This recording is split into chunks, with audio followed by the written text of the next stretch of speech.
ফিজিক্সের প্রথম ক্লাসে আমরা ছায়া প্রকাশনের পদার্থবিদ্যার যে বই, সেখানে ক্লাস 12-এর তড়িৎ ক্ষেত্র যে চ্যাপ্টারটি আছে, ক্লাস 12-এর প্রথম চ্যাপ্টার, তার কিছু অঙ্ক আমরা করব। তো প্রথমেই প্রবলেম সেট 1-এর প্রথম অঙ্কটি আমরা দেখে নিচ্ছি। প্রথম অঙ্কে বলা হচ্ছে, সমমান বিশিষ্ট দুটি বিন্দু আধান বায়ু মাধ্যমে পরস্পরের থেকে 10 সেন্টিমিটার দূরে থাকলে ওদের মধ্যে 50 মিলিগ্রাম ওয়েট বল ক্রিয়া করে। আধান দুটির মান নির্ণয় করো। তো সেখানে কি করতে হচ্ছে আমরা দেখে নিই। বলেছে যে সমমান বিশিষ্ট দুটি বিন্দু আধান রয়েছে। তো সেই জন্যে আমরা প্রথমেই ধরে নিয়েছি সমমান বিশিষ্ট দুটি বিন্দু আধান হলো কিউ। সেটা কিউ কোনো একটা ইউনিট আমরা লিখতে পারি।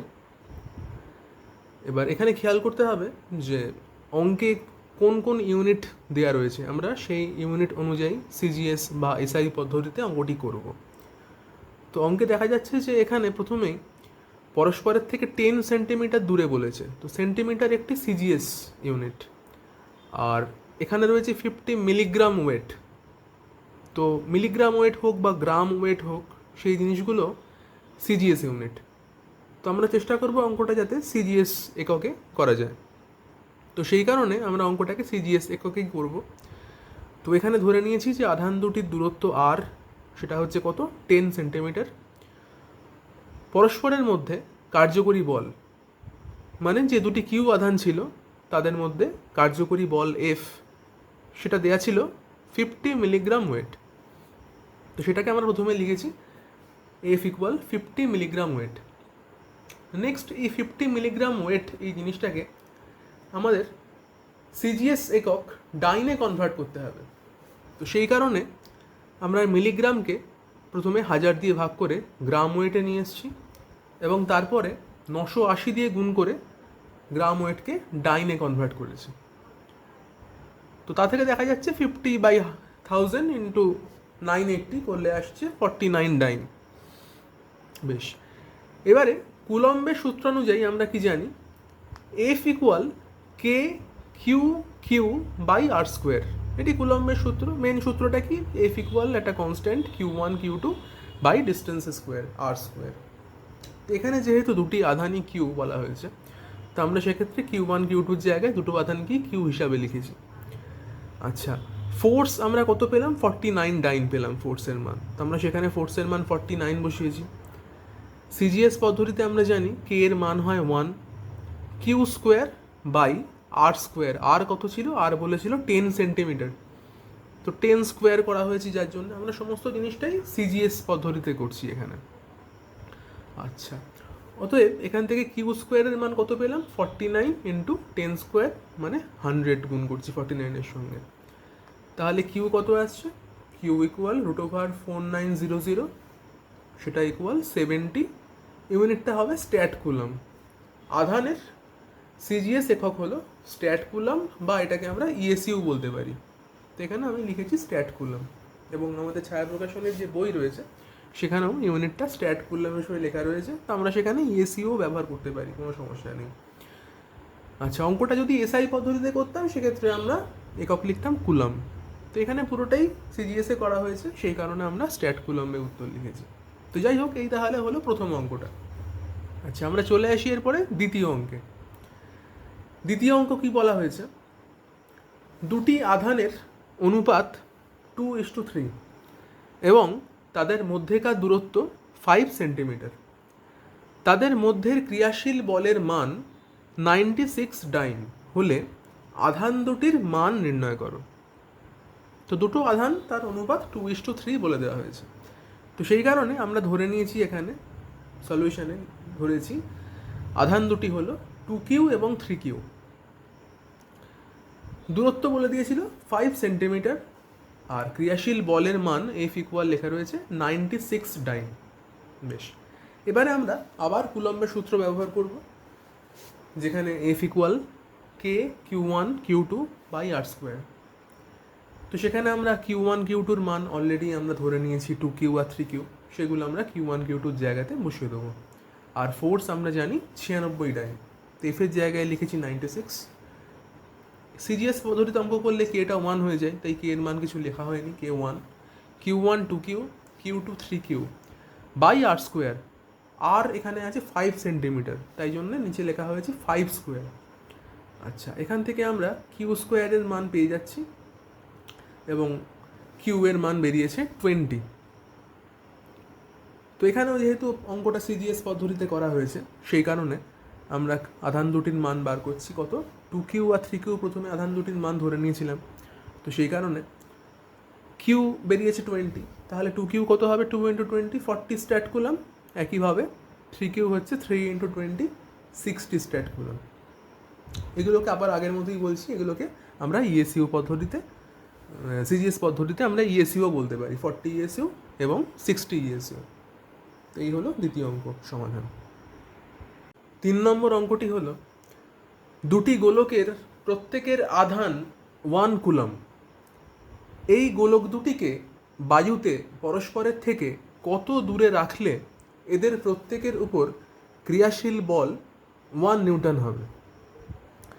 তো এখানে এককগুলি এসআইতে দেওয়া রয়েছে, তো সেই জন্য আমরা চেষ্টা করব অঙ্কটা যাতে এসআই পদ্ধতিতে করা যায়।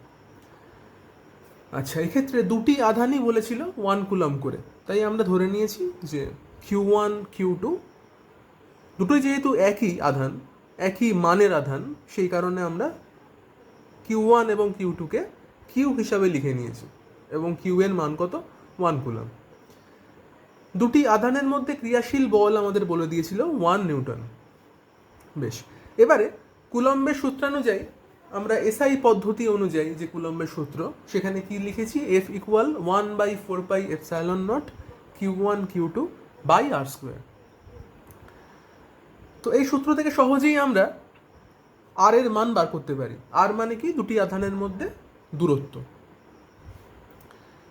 আচ্ছা, এফ এর জায়গাতে বসিয়েছি 1, যেহেতু আমাদের বলে দিয়েছিল ক্রিয়াশীল বল 1 নিউটন।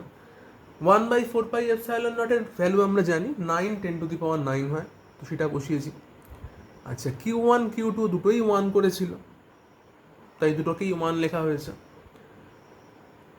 এবার এখান থেকে আর স্কোয়ার কত বের করেছি এবং একইভাবে আর এর মান কত বার করেছি। ভীষণ সহজ একটা অঙ্ক, আর এর মান এখানে বার করা হয়েছে, এটাই উত্তর।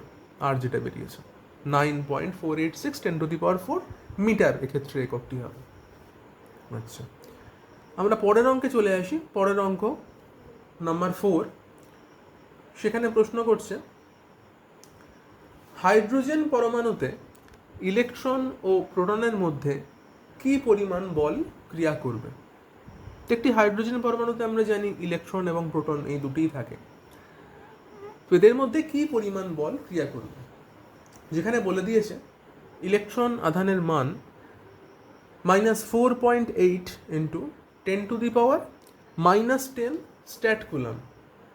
তো এটা সিজিএস এককে ইলেকট্রনের আধানের মান বলে দেওয়া হয়েছে। ইলেকট্রনের গড় ব্যাসার্ধ, এটি অ্যাকচুয়ালি ইলেকট্রনের গড় ব্যাসার্ধ নয়, এটা যে কক্ষপথে ইলেকট্রনটি ঘুরছে সেই কক্ষপথের গড় ব্যাসার্ধ হওয়া উচিত।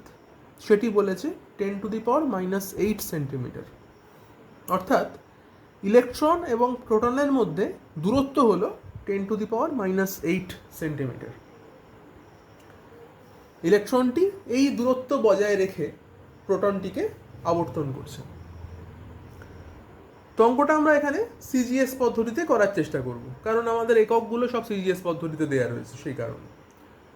আচ্ছা, আবার আমরা সেই কুলম্বের যে সূত্র, সেই সূত্র নিলাম। F = K Q1 Q2 by R square. আমরা জানি কে এর মান হয় 1 সিজিএস পদ্ধতিতে, এবং ইলেকট্রন এবং প্রোটন দুটির আধানের মান সমানই হবে। ইলেকট্রনের যদি -4.8 10⁻⁻10 হয়, প্রোটনের জন্য তাহলে +4.8 10⁻⁻10 হবে। তো এক্ষেত্রে খেয়াল করতে হবে যেটা, যে আমরা যখন অঙ্কে এই Q1 Q2 এর মানগুলো বসাবো, সেক্ষেত্রে কিন্তু আমরা কোনো মাইনাস বা প্লাস সেগুলো কিন্তু লিখব না। আমরা শুধুমাত্র মানগুলো বসাচ্ছি। এখানে কি জাতীয় আধান সেইগুলো আমাদের এখানে বসানোর কোনো দরকার নেই, শুধু মানগুলো বসাবো। তো সেই জন্যে মানগতভাবে ইলেকট্রন এবং প্রোটনের মান সমান। তো সেই কারণে আমরা দুবার 4.8 10⁻⁻10কে গুণ হিসাবে লিখেছি, যেহেতু দুটি আধানের মান সমান। আর ইলেকট্রন প্রোটনের মধ্যে দূরত্ব কত ছিল? 10⁻8 সেন্টিমিটার ছিল, তা স্কোয়ার লিখেছি, আর স্কোয়ার, তাহলে 10⁻8 স্কোয়ার হবে। তো সেখান থেকে তাহলে আমাদের ফোর্সের মান বেরিয়েছে 2.3 10⁻³ ডাইন। খুব সহজ অঙ্ক, এইটুকুনি অঙ্কটা ছিল, আর কিছু এখান থেকে করার নেই। আচ্ছা, আমরা নেক্সট চলে যাচ্ছি কোশ্চেন নাম্বার 5। কোশ্চেন নাম্বার 5-এ আমাদের বলেছে ইলেকট্রনের আধান ই এবং ভর এম, এটি ZE আধানযুক্ত নিউক্লিয়াসের চারিদিকে আর ব্যাসার্ধের বৃত্তপথে ঘুরছে। ইলেকট্রনটির বেগ কত হবে? এই প্রশ্ন করেছে।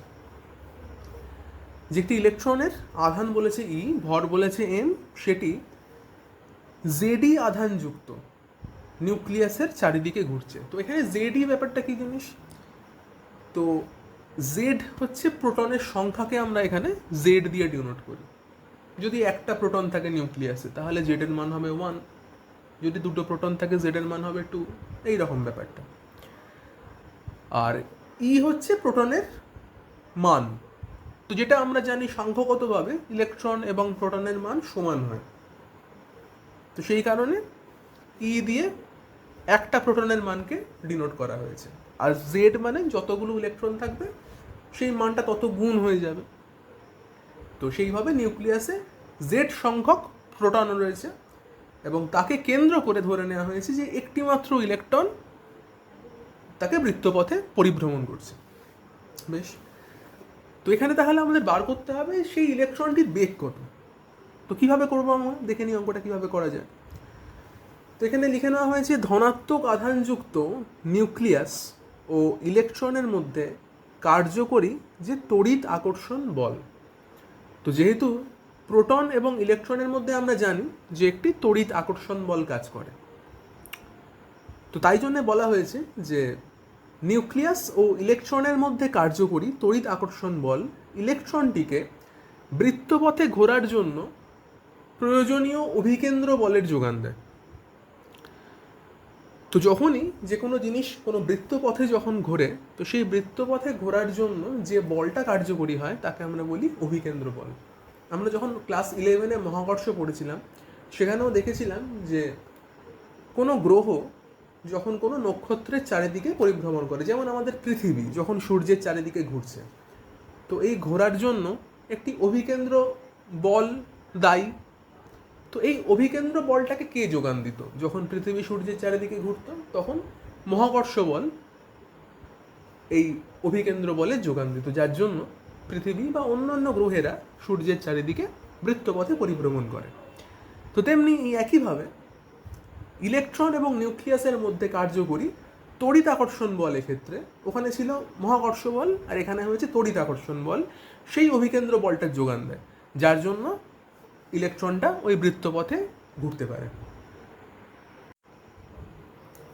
এক্ষেত্রে তড়িৎ আকর্ষণ বলের মান হলো kz²/r², অর্থাৎ আমাদের যে কুলম্বের তড়িৎ আকর্ষণ বলের যে সূত্র kq1q2/r², এক্ষেত্রে q1 হলো ZE এবং তার সঙ্গে q2 হলো ইলেকট্রনের আধান, তাই হয়ে গেল ZE²। ZE ছিল কার আধান? প্রোটনের আধান, প্রোটনগুলির আধান, আর ই হলো ইলেকট্রনের আধান, দুটি গুণ করে আমরা পেলাম ZE²/r²। প্রোটন বা নিউক্লিয়াস এবং ইলেকট্রনের মধ্যের যে দূরত্ব তাকে যদি আমরা আর ধরে নিই তো r² হলো সূত্র অনুযায়ী। একইভাবে অভিকেন্দ্র বলের মান আমরা কত জানি? অভিকেন্দ্র বলের মান আমরা জানি mv²/r। তো এক্ষেত্রে দেখা যাচ্ছে তড়িৎ আকর্ষণ বলটাই আমাদের প্রয়োজনীয় অভিকেন্দ্র বলের যোগান দিয়েছে। তো সেই কারণে নিশ্চয়ই দুটি বল সমান হবে, তাই জন্য আমরা দুটি বলকে এক্ষেত্রে সমান করে দিয়েছি এবং অঙ্কটা আমরা সিজিএস পদ্ধতিতে করছি ধরে নিয়ে কে এর মান বলে দিয়েছি 1। অতএব এখান থেকে আমাদের বার করতে বলছে যে ইলেকট্রনটির বেগ কত হবে। তো খুব সহজেই আমরা এই দুটো যে ইকুয়েশন আমরা পেলাম এই ইকুয়েশনটাকে সলভ করে ভি এর মান বার করতে পারি। ভি এর মান পাবো কত, √z²/mr। তো হয়ে গেল এটা 5 নম্বর প্রবলেমের সলিউশন। নেক্সট আমরা যাব নাম্বার 6 অঙ্কে। নাম্বার 6 কি বলছে একটু ভালো করে দেখি। নাম্বার 6 বলছে দুটি অন্তরিত ধাতব গোলকের আধান যথাক্রমে +24 ESU এবং +16 ESU। বায়ু মধ্যে এদের দূরত্ব 8 সেন্টিমিটার হলে ওদের মধ্যে পারস্পরিক বল কত হবে? ভীষণ সহজ একটা অঙ্ক, কিচ্ছু করার নেই, আমরা শুধুমাত্র কুলম্বের সূত্র ব্যবহার করে অঙ্কটা করে ফেলতে পারবো। এবার এক্ষেত্রে দেখে নেওয়া যাক যে আধানগুলোর একক দেওয়া আছে ইএসইউতে। তো আধানগুলো ইএসইউতে থাকা মানে কি, সিরিয়াস পদ্ধতিতে আমরা অঙ্কটা করব। তো সেই কারণে আমরা ধরে নিলাম F = K(Q1Q2)/r²। ডাইরেক্ট ফর্মুলা দেওয়া হলো। K এর মান 1, Q1 ছিল 24, Q2 ছিল 16, দূরত্ব কত ছিল 8 ছিল, তাই 8² করা হয়েছে নিচে 8 × 8, কেটে কুটে আসবে কত 6 অঙ্ক শেষ। খুব সহজ অঙ্ক, এর মধ্যে আর কিচ্ছু করার নেই। আমরা চলে যাচ্ছি অঙ্ক নাম্বার 7। সব কটা অঙ্কই পরপর করানো আছে। আচ্ছা, একটু ভালো করে খালি দেখতে হবে যে কীভাবে অঙ্কটা হচ্ছে। 7 অঙ্কটা আগের অঙ্কগুলোর থেকে একটু অন্যরকম। এখানে আমাদের ক্লাস 11-এর যে ভেক্টর আমরা শিখেছি সেই ভেক্টরের কনসেপ্ট একটু কাজে লাগবে। কি দেখা যাক নাম্বার 7-এ কী আছে। নাম্বার 7 বলছে 3টি আধান +10 মাইক্রোকুলাম, +20 মাইক্রোকুলাম এবং -20 মাইক্রোকুলাম 2 সেন্টিমিটার বাহু বিশিষ্ট একটি সমবাহু ত্রিভুজের শীর্ষবিন্দুতে অবস্থিত। মানে একটা সমবাহু ত্রিভুজ আছে, তার 3টে শীর্ষবিন্দুতে, একটাতে +10 আছে, একটাতে +20 আছে, একটা -20 আছে। মাইক্রোকুলাম করে করে 3টে আধান রাখা আছে। বেশ কথা। আধানগুলি বায়ু মাধ্যমে অবস্থিত ধরে নিয়ে +10 মাইক্রোকুলাম আধানের উপর ক্রিয়াশীল বলের মান নির্ণয় করতে হবে। তো আমরা একটা ছবি এঁকেছি এখানে, ছবিটা চট করে দেখে নেওয়া যাক। ছবিটা কি বলেছে? প্রথম এই ছবিটা রয়েছে, কি বলেছে এখানে? একটা সমবাহু ত্রিভুজ দিয়েছে। সমবাহু ত্রিভুজ, প্রত্যেকটা বাহু সমান কত করে? 2 সেন্টিমিটার করে। এগুলো কিন্তু 20 না, 2 সেন্টিমিটার। আমি ভুল করে 20 লিখে ফেলেছিলাম, ওগুলো 2 হবে। আমি 0টা কেটে দিয়েছি পরে, 2 সেন্টিমিটার করে আছে। আচ্ছা, 3টে শীর্ষবিন্দুর নাম দিয়েছি কি? এ দিয়েছি, বি দিয়েছি, সি দিয়েছি। এতে রেখেছি +10 মাইক্রোকুলামকে, বিতে রেখেছি +20 মাইক্রোকুলামকে, সিতে রেখেছি -20 মাইক্রোকুলাম। তো 3টে আধান 3 জায়গায় রয়েছে। আচ্ছা, তো কি করতে হবে? অঙ্কে বলেছে +10 মাইক্রোকুলাম আধানের উপর ক্রিয়াশীল বলের মান নির্ণয় করতে হবে।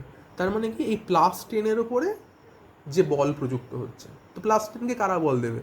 এই +20 আর এই -20 দেবে। আর তো চারিদিকে কোনো আধান দেখতে পাওয়া যাচ্ছে না, তার কোনো আধান তাহলে নেই যে +10কে বল দিতে পারে।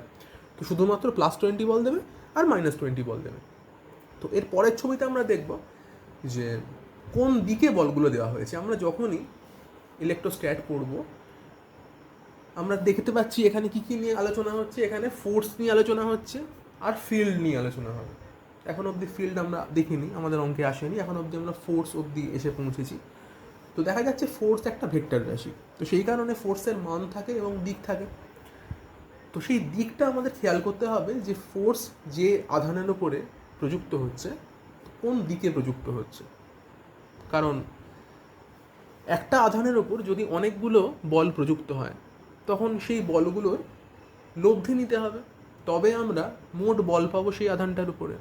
তো এখন এই +10 আধানের ওপরে দুটো বল ক্রিয়াশীল, +20-র জন্য একটা, -20-র জন্য একটা। তো দুটো বলকে আলটিমেটলি আমাদের যোগ করে বলতে হবে যে এই +10-এর মধ্যে কত বল পড়েছে। তো এবারে যেহেতু বল একটি ভেক্টর রাশি, তাই খুব সহজে আমরা দুটো বলকে কিন্তু যোগ করতে পারি না, আমাদের এখানে ভেক্টর যোগ করতে হবে। তো সেই জন্য ভেক্টর যোগ করার জন্যে প্রতিটা বলের মানের সঙ্গে সঙ্গে প্রত্যেকটা বলের দিকও দেখাটা খুব গুরুত্বপূর্ণ। তো সেই কারণে আমরা কি করেছি দেখে নেওয়া যাক পরের ছবিতে।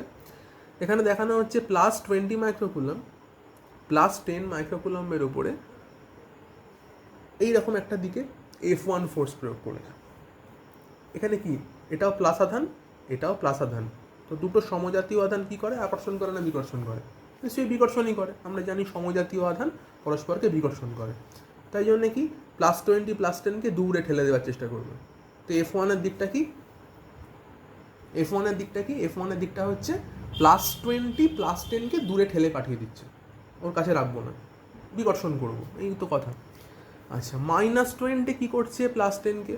এটা তো বিপরীত আধান, একজন প্লাস একজন মাইনাস, ও নিজের দিকে টানবে +10, -20 +10কে নিজের দিকে টেনে নেবে, আকর্ষণ করবে তো, তাই জন্য F2 দেখানো হচ্ছে আকর্ষণ বল।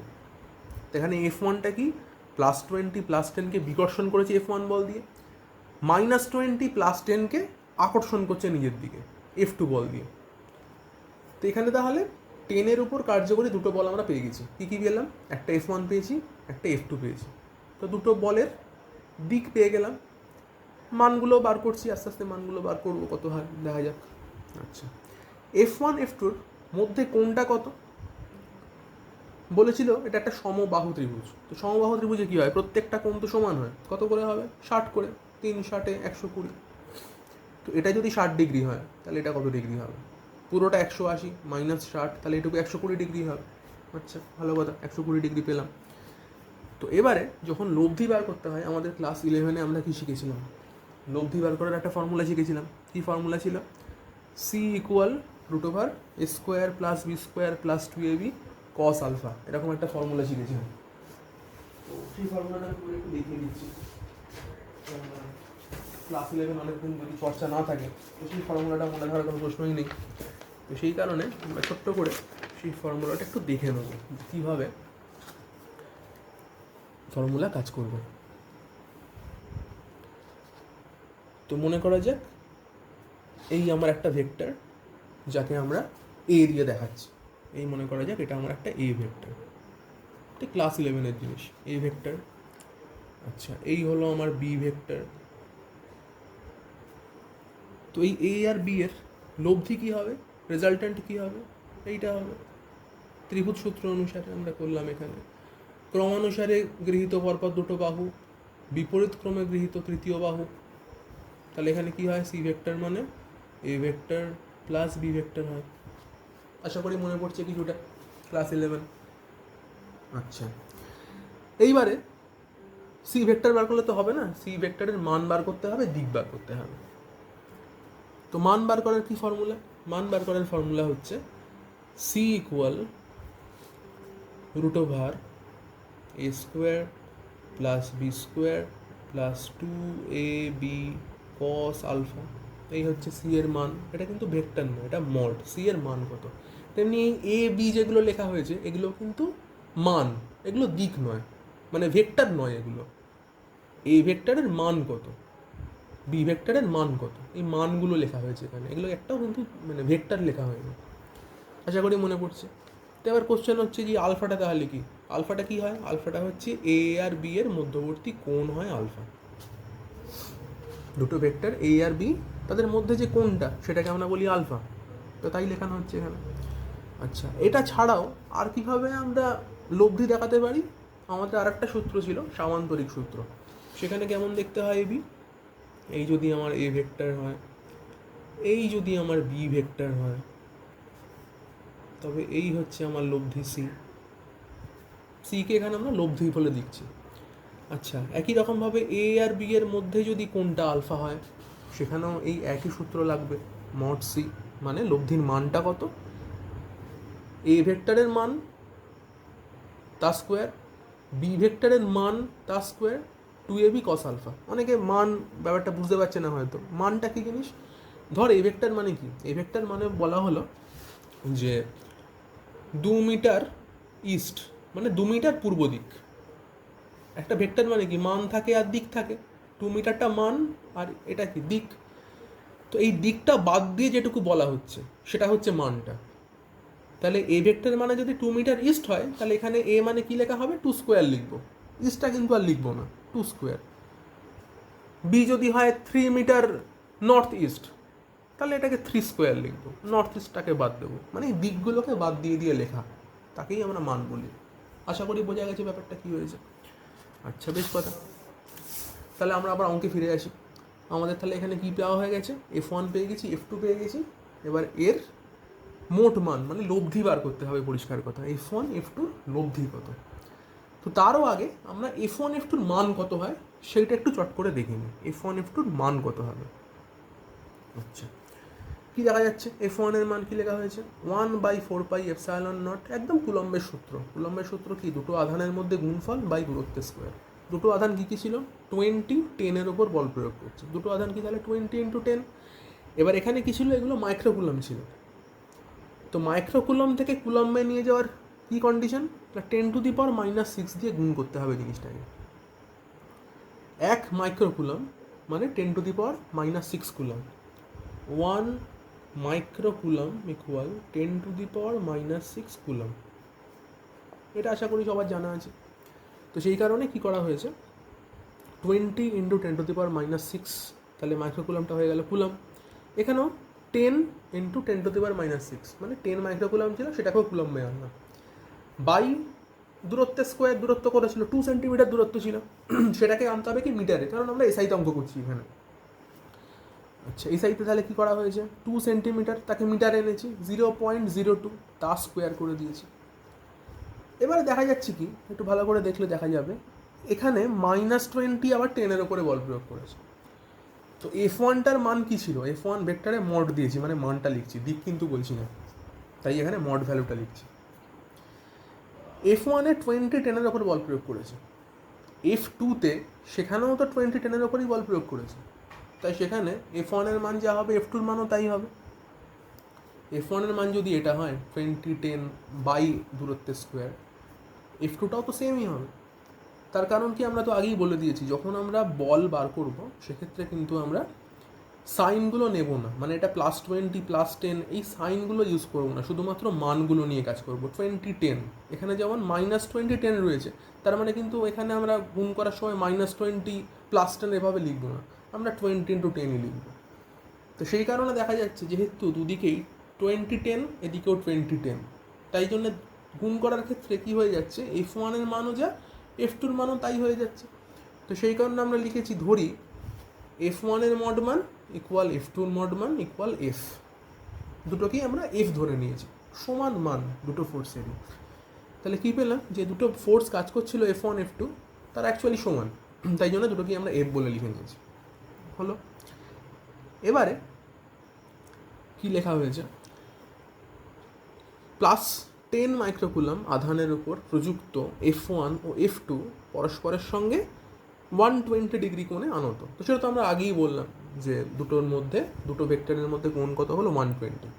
তাহলে আমরা একটু আগে যেটা আলফা দেখিয়েছিলাম দুটো ভেক্টরের মধ্যে যে কোণটা, এই আলফাটা বলো বা এই আলফাটা বলো, এই আলফাটা আমাদের কখন লাগে, এই লব্ধির মান বার করতে লাগে। তো তো সেই আলফাটা এখানে বলে দিয়েছে 120,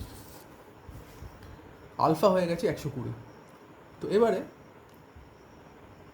তাহলে একেবারে অঙ্কটায় চলে আসা হচ্ছে, 10 মাইক্রোকুলাম আধানের উপর প্রযুক্ত লব্ধি বলের মান বার করছি। ফর্মুলা কি লিখেছি, FR মানে F রেজাল্টেন্ট ইকুয়াল লব্ধি মানটা, যেটা বলে লব্ধি মান, সেটা equal F1 square plus F2 square plus 2 F1 F2 cos alpha, cos 120, এখানে আলফাটা যেহেতু 120 ছিল। আচ্ছা, এখানে লব্ধির মান দেখা যাচ্ছে √F1 square F2 square plus 2 F1 F2 কস 120। তো আমরা আগেই ধরে নিয়েছিলাম যে মড F1 মড F2 কে F, কারণ দুটো F1 F2-র মান সমান ছিল, সেই কারণে আমরা দুটোকে F হিসাবে ধরে নিয়েছিলাম। তো তাই জন্য F1 F2 দুই জায়গাতেই আমরা F বসিয়েছি, F1 F2-র জায়গাতে আমরা এখানে গুণ করলে F স্কোয়ার হয়ে গেছে। কস 120-র মান আমরা জানি কত হয়, -½ হয়। তো এইগুলোকে তাহলে যোগ করলে টোটাল জিনিসটা কি আসছে, 2F স্কোয়ার -F স্কোয়ার, তার রুট করলে F আসবে। তো আলটিমেট দেখা যাচ্ছে যে লব্ধি বলের মান কত এলো, সেটা F এর সঙ্গে সমান।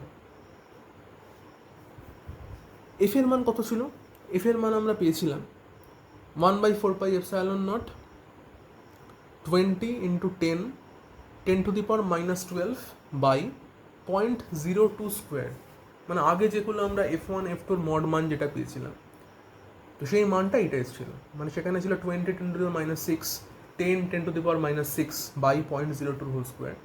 তো 10⁻6 10⁻6 দুটো গুণ করলে আসছে 10⁻12, করলে এই জিনিসটা আসে।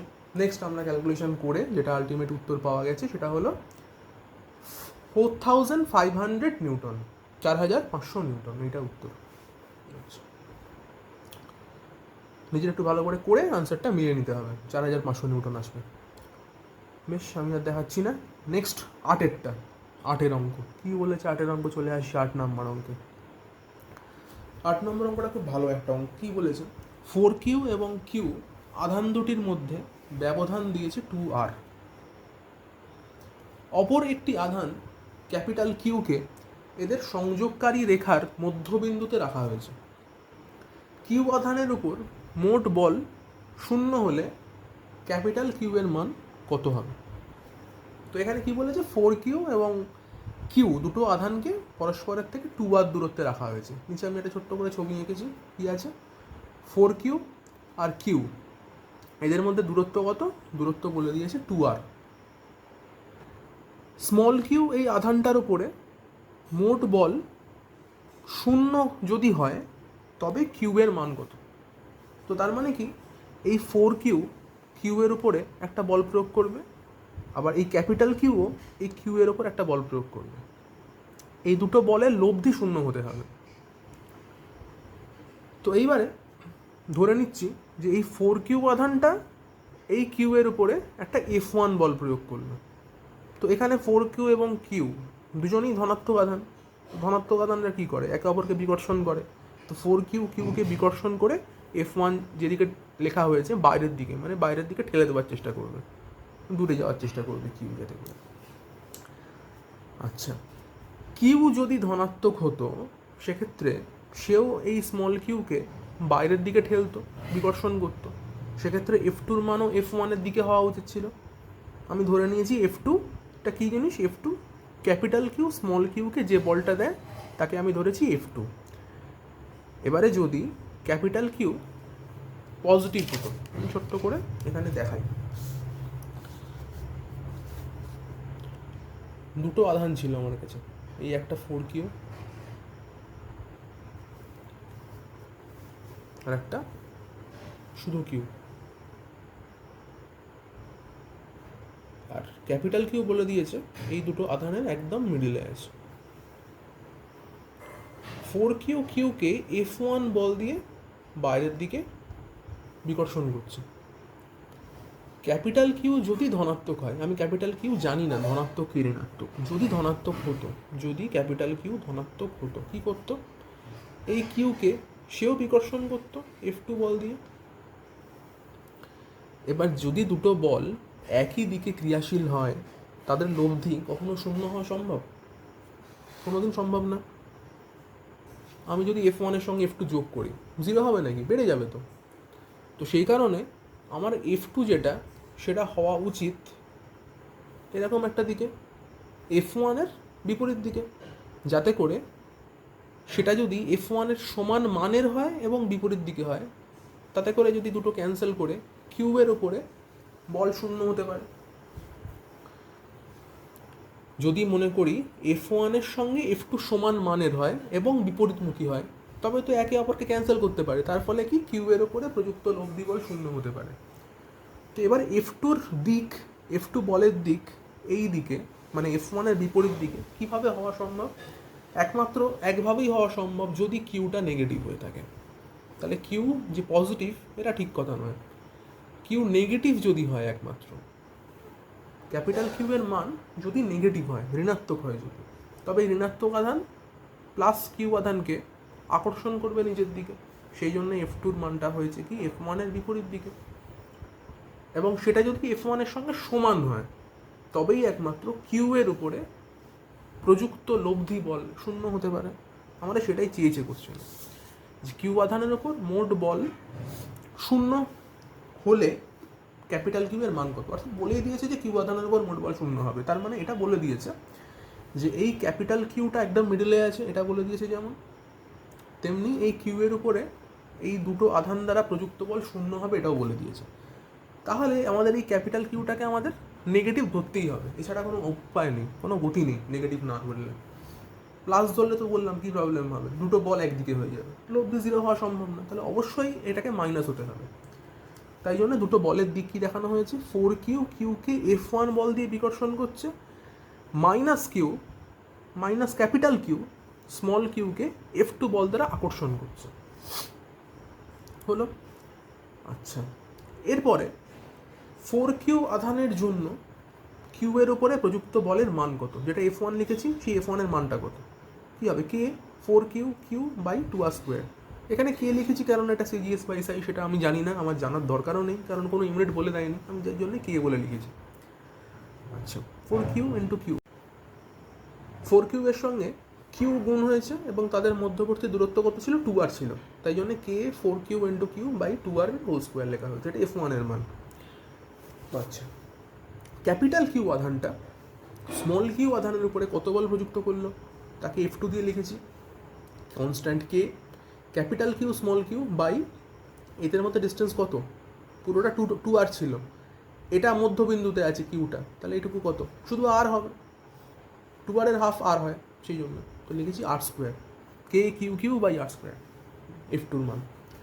আচ্ছা, এবার লিখেছি F1 এবং F2 সমান বিপরীতমুখী হলে স্মল কিউ এর উপর লব্ধি বল শূন্য হয়, এটা একটু আগে বললাম।